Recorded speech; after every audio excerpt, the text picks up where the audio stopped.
I created an AAR where after you finish with a customer, you sit down and you score yourself. And you give yourself a score of 0 to 10. 0, you didn't do the step. 10, you did the step to the best of your ability. In other words, you maxed it out. And then you would write ways to improve. And that's all you would write. Not what you did wrong, but what you will do right the next time. In your mind, it's really amazing. If you write notes to yourself, you will eventually begin living the notes that you write. Welcome back to Time-Tested Mastery Life Lessons Sell, where we talk trust-based selling, leadership, discipline, and real-world lessons that hold up under pressure. Today's guest is Thomas R. Holland, a sales behavior expert with a rare mix of lived experience and long-range results. Tom served in the U.S. Army as a staff sergeant and drill instructor, then spent 47 years in the automotive industry, moving through every major role from salesperson to general manager, and later becoming Kia's first national Western region sales trainer. Tom is also a longtime student of psychology and the author of multiple books, including The Folder Effect and The Yes Protocol. His work has one core message that fits this show perfectly. Mastery isn't built by knowing more, it's built by behaving better. One intentional correction at a time. I want to start off with a really strong question. Okay, I wrote this one down. Tom, you've trained and led people for decades in high pressure environments, military and sales. So let's get right to it. Why does knowing what to do not matter as much and fail so often when real behavioral change is the key? Can you share that with us? It was Aristotle that said, we are what we repeatedly do. Excellence then is not an act, but a habit. Well, the same way that excellence can become a habit, so can mediocrity. And unfortunately, so can failure. And what we do is we first learn the habit, and then the habit trains us to be what the habit wants. If you wake up every morning and the first thing you do is you make your bed, what you've done is you've told yourself there has to be organization. And that organization, it's a small thing. But that organization, what it does is it leads to different habits. And it's very small, incremental gain every day. It's not one big, just you wake up and you're there. That doesn't happen. And I found that over time, if you are consistent at good becomes the consistent. And that's what I found. I love that. That is absolutely awesome. So for those people that are listening to the show today that have not met you before, can you give a little bit of a background, your early life, military life, and a little bit of your background into what you're doing today, coaching and talking about sales? I appreciate that question, Mark. I really do. I grew up in a household where alcohol flowed real freely, and it was damaging. Very, very damaging. I lost both my parents almost 30 years ago. So it's been a long, long, long road. Alcohol played a major role in my life. And in September of 1987, I walked away from alcohol. I walked away from tobacco. I don't even drink coffee. And it's all because I discovered that if you don't master your habits master you. And my habits of alcohol had mastered me. And so I stopped everything on the same day, September the 3rd, 1987. And I wanted to know what was wrong with me. So I started studying psychology. I wasn't trying to help anybody in sales. Matter of fact, the only person that I was trying to look out for was me because I wanted to fix me. I wanted to find out what was wrong. And the more I studied psychology, the more I recognized that our habits entrench us. And then what they do is they make us a servant.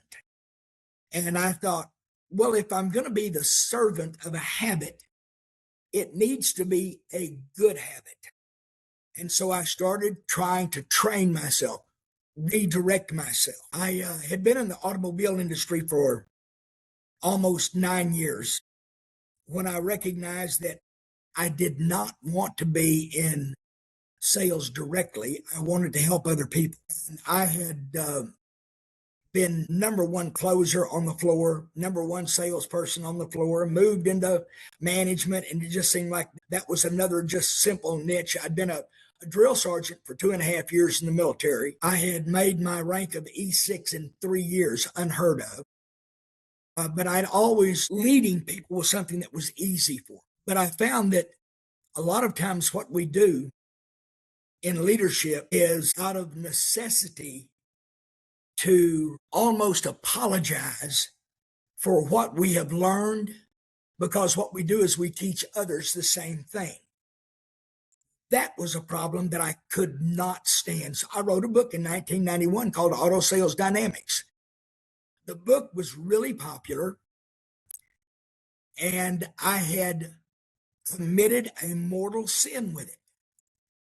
I had taught through that book everything that I had been taught. In other words, it seemed like I had this allegiance to a lot of things that were wrong. Okay. So I went back on the floor in 1993 at a small dealership and became one of the top Volvo salespeople in the nation in 16 months. Not overnight, pretty well in 16 months. It's hard to go from the bottom to the top. And I did that. But I did it by doing things differently.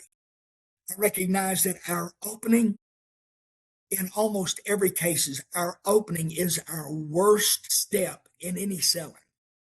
Because how so? Express that. How? Whenever I meet you on the showroom floor, whenever we meet someone on the showroom floor, what we do is we use what I refer to as an ADP. It's an acquired defense protocol. I meet you, I see you, and I start arranging in my mind who you are. I use an acquired defense protocol and habits. I see you and I say, can I help you? It's the worst thing you can say to anybody. Right. They say no, I'm just looking. Exactly, because that is also an acquired defense protocol. It's not an objection. It's this acquired defense protocol. We start off poorly. So the thing that I taught myself to do was I met you. I wanted to meet you. So I would say, good morning. Welcome to ABC Motors. My name is Tom Holland, and you are? And I'd ask for your name. And once I got your name, you'd say Mark Dolan. And I would say, is that Dolan? And you'd say, yes. And I'd say, do you mind if I write that down? I found out if I forced myself into these types of habits, I changed that first interaction. I made it more positive. I got your name. I wrote it down. And the very next thing I would do is I would hand you my business card. And a lot of people will say that's death. You don't hand out your business card up front because that is nothing more than an escape pass. People get your business card. Now they can leave at any time. I thought that was really ridiculous. If I wrote your name down, I couldn't forget it. But customers never wrote my name down. So if I gave them my business card, they had it in writing. This way, hopefully, they wouldn't forget my name. That was the true reason. But I would hand them my business card, and then I would ask two questions back to back. What exactly attracted you to ABC Motors? And in particular, what attracted you to the ABC product line? Now, I use the word attracted because in psychology, we have what they refer to as emotional push and emotional pull words. An emotional push word is looking for a trigger. An emotional pull word is looking for inclusion. So I would use an emotional pull word. What attracted you? The word attracted is an extremely emotional word. If I said what brought you in, that's transactional. But if I say what attracted you, now you have to think of what was that magnetic draw. It's the same thing as asking you about your wife. If I were to ask you what brought you together, you'd think of a time and place. You'd think logistics. But if I were to say what attracted you to your wife, you would think of her. Awesome. Awesome. I love, what you're sharing there, that, you're asking questions that are designed not to repel people away. There's an emotional response that is positive. So it's questions that create a positive experience in the people, I think, is what you're sharing. Right. Yeah, I love that. So the other thing that you used, and I'm not familiar with this, you said an ADP, which was a adverse defense protocol. I think that was, is that a military term? Aired Okay. Defense protocol. And what it is, no, it's not military. It's something that, but I have a military background, so I think military. Like I use in selling something that I try to give to other people. I've never even tried to sell it. I have what I refer to as an AAR. It's an after action report. When I was trained as a forward observer in the military, the one thing you do as a forward observer is you observe. And then after you are relieved and you go back to your base camp, the thing that you have to do is you have to fill out an after action report. What did you see at that point in time? You have to give your eyes to the next person. In the automobile business, I created an AAR where after you finish with a customer, you sit down and you score yourself. And you give yourself a score of 0 to 10. 0, you didn't do the step. 10, you did the step to the best of your ability. In other words, you maxed it out. And then you would write ways to improve. And that's all you would write. Not what you did wrong, but what you will do right the next time. In your mind, it's really amazing. If you write notes to yourself, you will eventually begin living the notes that you write. That's sort of fascinating because it sounds like you had a very specific discipline. You had a very discipline. Obviously, you got that from the military, and I want to thank you again for your service. I really appreciate, what you've done in the country, and that's a pretty special thing to do. But the things that you learned in the military, you brought some of those things, some of those habits, and some of those behaviors into your selling with tools.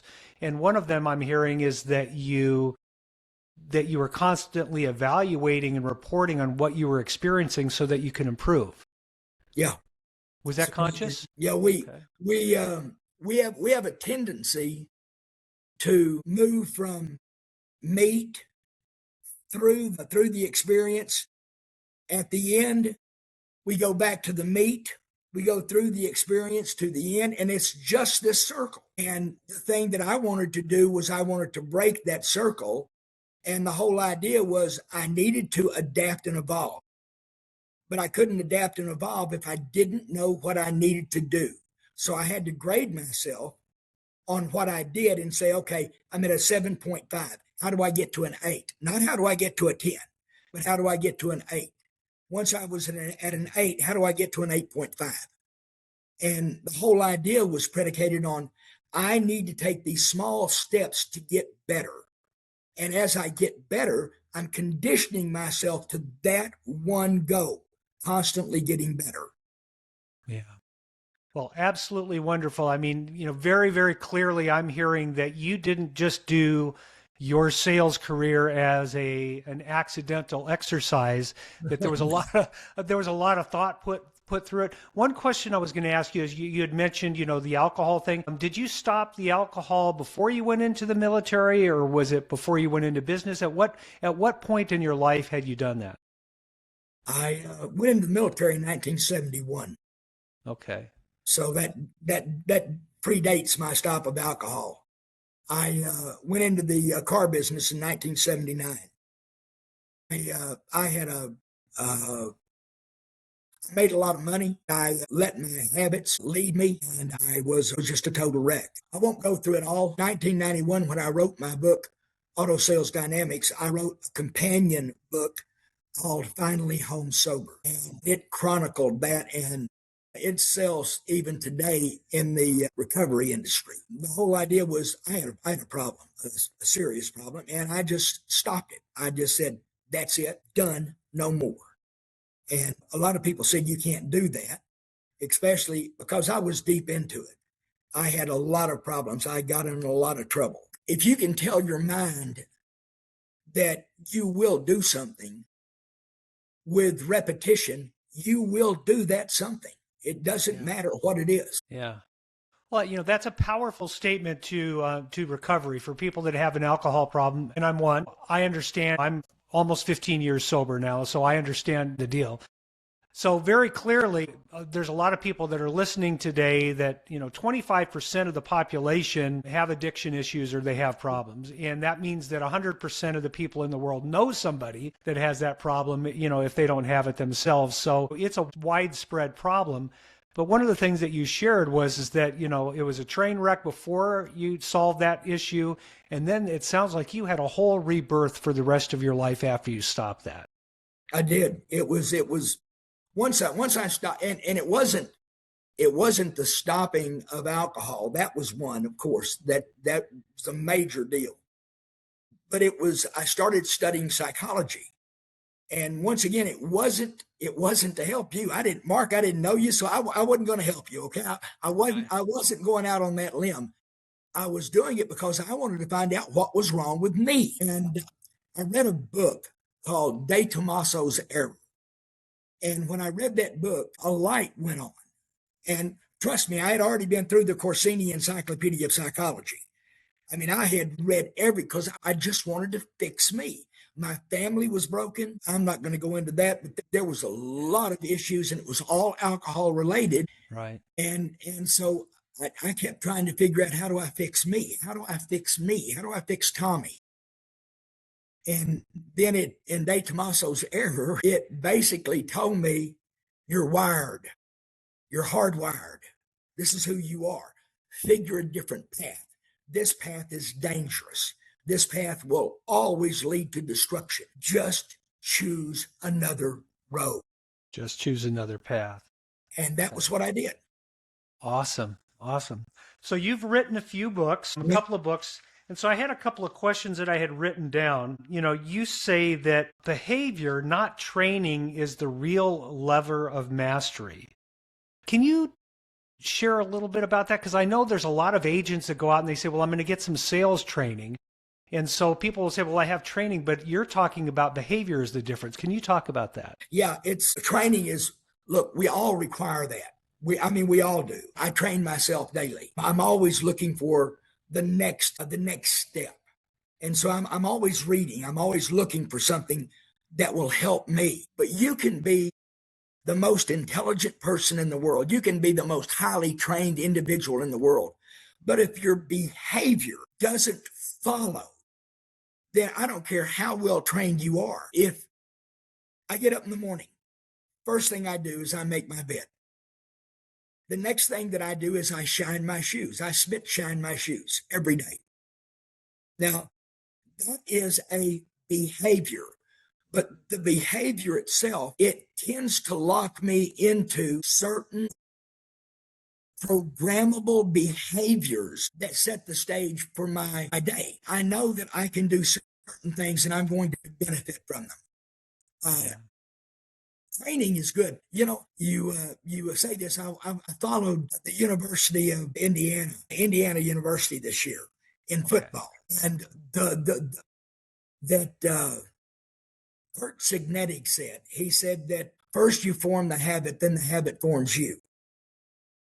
Well, the habit forms a behavior, and that's what we have to do. Is we have to let that behavior be who we are. When you meet people, you can either smile or frown. You can be glad that you've had another day, or you can hate what's in it. I mean, it's all choices. But the idea is everybody needs to understand that your training will not lead to a behavior, but your behavior can lead to more training. That's what my behavior does. Yeah. So One of the things that is also a note from what I picked up from the things that you've been sharing is the idea that you can make little changes over time that will create exponential results. Can you talk a little bit about that? Yeah, we all want to do everything right now, immediate. We're into instant gratification. All of us are. The fact of the matter is, your big job of building that 8,000 square foot house begins with nothing more than zoning. It doesn't begin with anything else. You have to make sure that the plot that you're purchased has been zoned. If it's not zoned, you can't build there. I mean, it's something very, very simple. We have a tendency not to back up far enough to see where it all starts.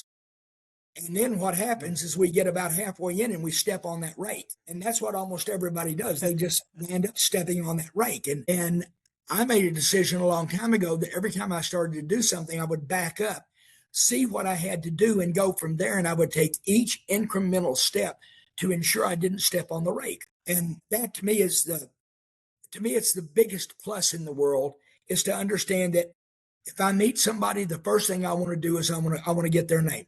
Nothing else. I just want to get their name. Then the next thing I want to do is I want to write it down. Nothing else. I want to get their name and write it down. The next thing I'm going to do is give them a business card, but it's going to be after I get their name, write it down, and then I give them a business card. In other words, everything is incremental. It's not all at once. And people who try to force everything all at once, they're trying to put an elephant into a Volkswagen, and it just doesn't work. Something's going to break. Well, and I love that, that introduction into, that first meeting, number one, and I'm trying to remember which author it was that talked about it, is that the sweetest sound is the sound of your name on someone else's lips. And so when you meet somebody and you ask them, for their name, and you repeat it back and you ask how to spell it, number one, you're giving them a lot of attention, which makes them feel good about it. The second part of it is that I'm pretty slow learner, so I need the repetition. I need the repetition in order to actually remember it. But the last thing that you talked about there is what's really powerful is, let me write that down. I mean, what message does that send to a buyer, or anybody that you meet when you say, let me write? I mean, what you're telling them is your name is as important to me as it is to you. Yeah. What a great way to create at least start off a relationship with someone.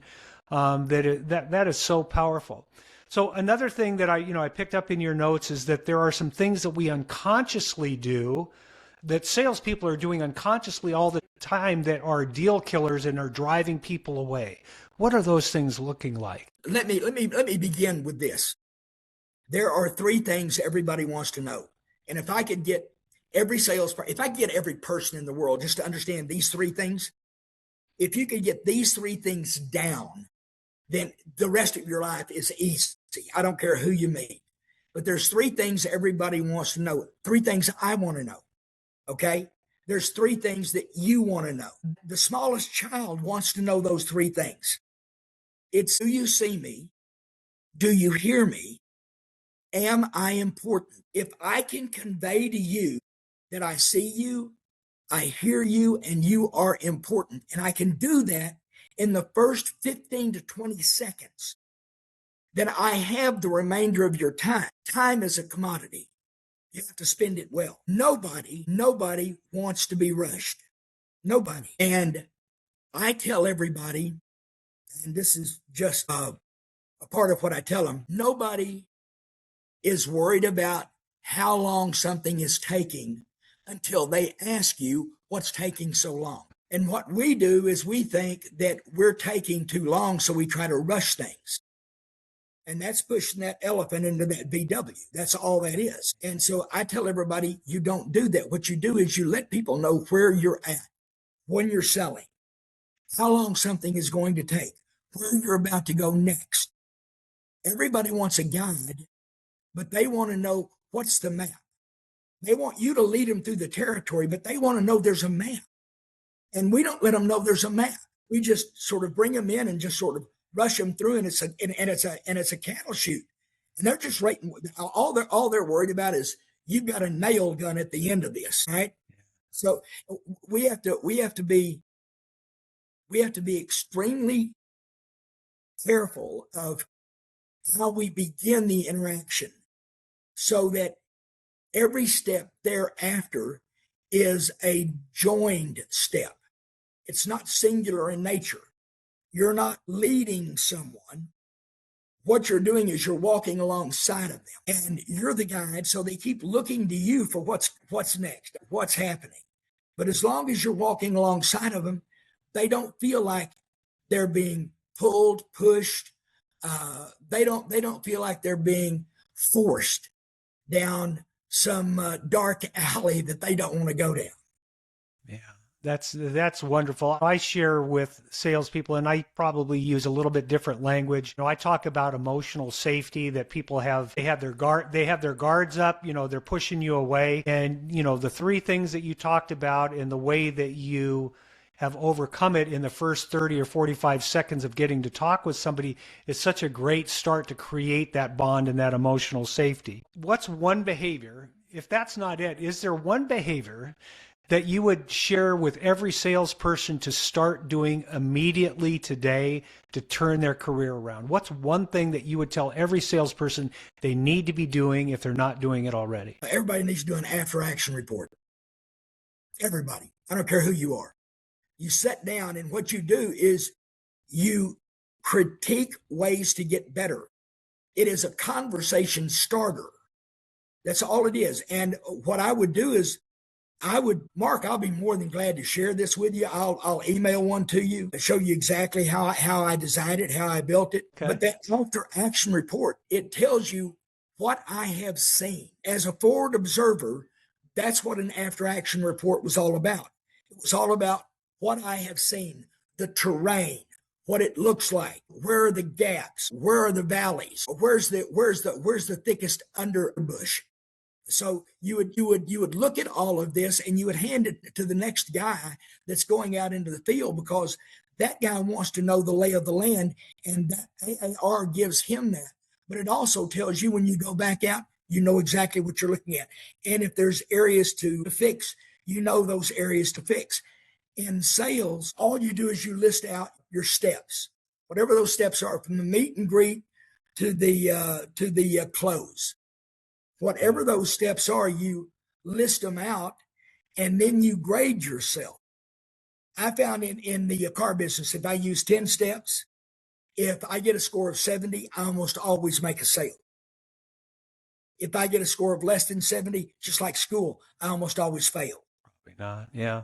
Yeah. So that AAR, to me, if I were to tell everybody in sales one thing, critique yourself honestly. And that's what an AAR does, that after action report. And you can design your own. You don't have to have mine, but critique yourself honestly and write down ways to improve. What will I say next? What will I do next? And if you do that, you're almost guaranteed to get better. Almost guaranteed. Matter of fact, Wharton School of Business predicts that people that use something like that are anywhere from 20 to 25% better than people who do not use it. And that's Wharton. Yeah, great stuff. And that's a great reminder, especially for people that are in real estate sales. If they're not doing an after action report, if they're not continually critiquing what they're doing and improving, they'll fall into the trap of, a lot of times a salesperson will say, well, I've got 20 years of experience. Well, sometimes that's not true. Sometimes they have 1 year of experience repeated 20 times over, and you've just given the exact formula for people to not fall into that trap. So a couple of things I want to say. Thank you so much for being on the show today. I am going to ask you to go ahead and email that so I can take a look at it. But I also want you to share with everybody how they can reach you, and I'll include all that information as well in the show notes, so that anybody that wants those materials or a way to find your book will be able to reach out to you directly. That's perfect. Anybody can get a hold of me. My phone number, and I'm giving you my cell phone, 682-667 7606. You can reach out to me. You can call me. You can text me. I don't care. And then you can go to my website, which is mysalessolutions.com. There's 4 S's. It's sales solutions, mysalessolutions.com. And they can email me at tom@mysalessolutions.com. I'll be glad to help them. They can go on Kindle. They can go anywhere to get my book. However, if they download it on Kindle and they use the Alexa app will actually take the Kindle download and read it to them. So it's like downloading an audiobook. That's beautiful. Well, I appreciate you being on our show today and sharing all of this great experience and wisdom with our listeners. Thank you so much, Tom. Mark, it has been an absolute pleasure, and thank you very much for inviting me. I wish that my voice was better. I wish I didn't have this cold, but I really do appreciate you reaching out to me, and I look forward to staying in touch with you. Thank you very much. Tom, this was exactly what our audience needs because it wasn't hype and it wasn't theory. It was the truth. Information doesn't change people, behavior does. If you're listening and you're tired of starting strong and fading out, take what you heard today and pick one small correction to apply this week. That's how real mastery is built, quietly, consistently, and under pressure. If this episode helped you, share it with one person in real estate or sales who wants results without manipulation. This is Time-Tested Mastery Life Lesson Sell.